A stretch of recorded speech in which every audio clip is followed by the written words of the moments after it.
Okay, stop, rewind. Before we get to good morning, and this question can only be answered by Apple's legendary crack marketing team. But especially, it's Apple's Worldwide Developer Conference, WWDC. And this is how it all happens. Just got overexcited about some of the headlines I can see. Memojis. Apple lives in the future, very literally.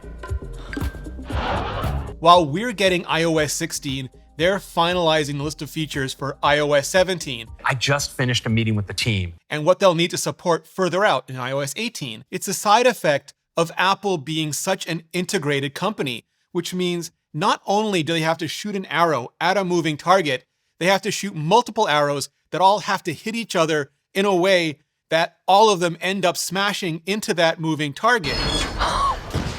That was amazing! And that's why they start so early, years early, when Apple's head of software, Craig Federighi, meets with Apple's head of hardware, John Turnus, and head of platform technology, Johnny Srouji, so that if the iPhone 3 years from now needs to support ProRes video, they'll have a chipset with accelerator blocks that are capable of capturing it and storage controllers and SSDs that are fast enough to write it, and everything all the way up to the camera app interface to select and present it, everything from atom to bit, from silicon to pixel. Marketing under Greg Joswiak, Jaws's team, pushes down features that they think are critical to staying competitive and relevant in the market. Even if those features aren't all that they can be, at least year one, they're looking across the longer arc towards year 2, year 3, and more, what they can build out over time.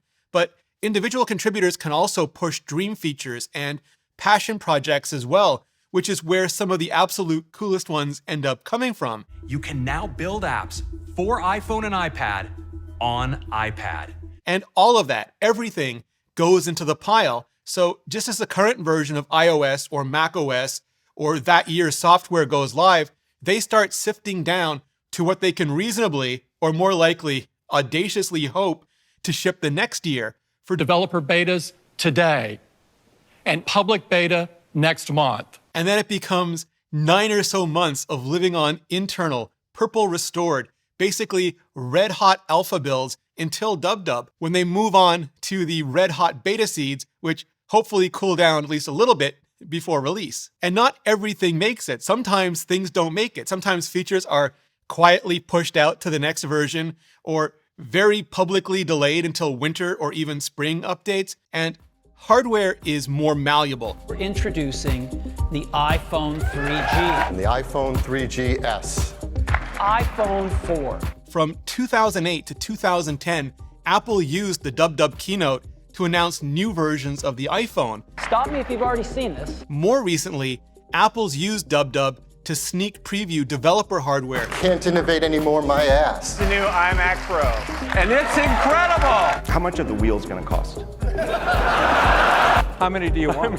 How many do you need? But also to push out anything that was too late for a spring event, if there was a spring event, which has mostly ended up being other Macs. We call it HomePod. Mostly. Phil Schiller, who still runs events for Apple and the App Store, and the other executives get all of that together. Every announcement that could possibly end up in the keynote, and their people start working on the messaging that'll end up on the slides and in the show. And fun fact, even people deeply involved with one part of the keynote may not know a damn thing about the other parts, not until they actually watch the final keynote.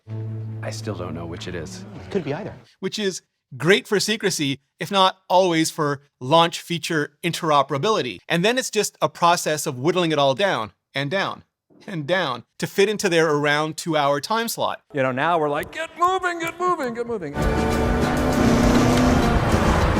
Which inevitably means tentpole features get several long minutes. Object capture uses photogrammetry to turn a series of 2D images into photorealistic 3D objects in just minutes.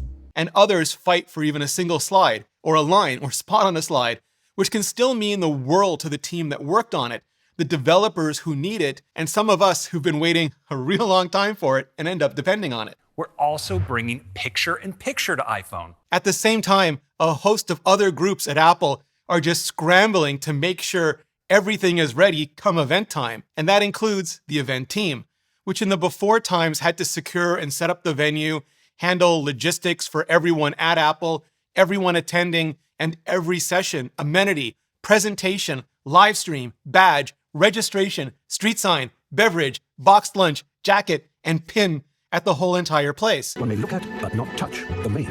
And this year, for Apple's first hybrid event, that's everything for the streams, but also the thousands of people getting together for the first time in a really long time. Then there's Worldwide Developer Relations, WWDR, now under Susan Prescott, who works on all the labs in real life in the past and virtual still right now, making sure every developer can find who they need, where they need, and when they need, part tour guides, part traffic cops, and the evangelism team under John Galenzi, who famously put together the Apple Design Awards, the ADAs, but also so much of the event, especially in including filling the developer app with just everything possible during the week, everything in the sessions, which is the bulk of DubDub, helping all the designers and the engineers get comfortable presenting their features.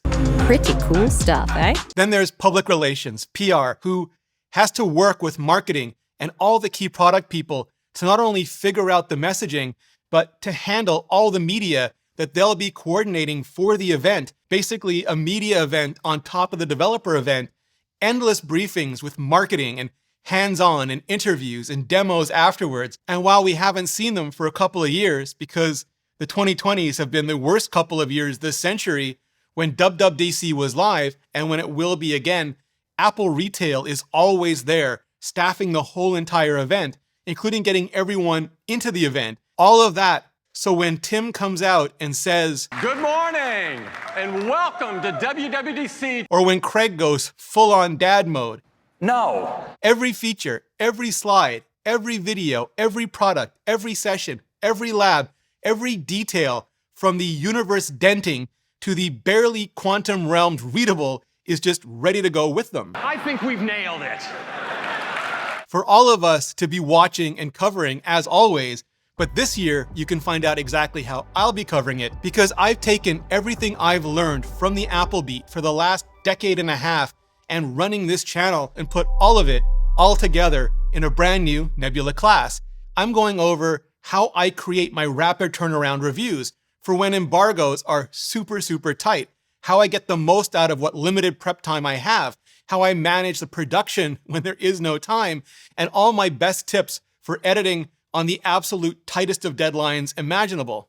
And there's also Low Spec Gamer on high spec content on a budget, Legal Eagle on how to sue like a lawyer, Thomas Frank's Business 101 for creators, as well as classes on music, writing, animation, travel, and so much more, with new classes going live pretty much every week. It's for everyone who doesn't just want to watch our videos, but who wants to learn how we make them, and in far greater detail than anything but a full-on Nebula class could ever allow. They're all masterfully produced and available for just $10 a month or $100 a year. And that includes the thousands of ad-free, sponsor-free videos already on Nebula and all the new videos coming out each and every day, including original, exclusive, extended, and bonus videos that are only available on Nebula through our iPhone, iPad, Android, Android TV, Apple TV, and Roku apps, or on the web.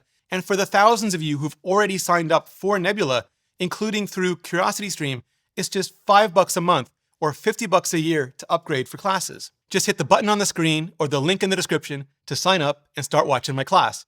Clicking on that link really helps out the channel, and so does hitting up this video to see what Google stole from Apple at their last show and why I'm hoping Apple steals a bunch of stuff back at WWDC. Just hit up that video and I'll see you there.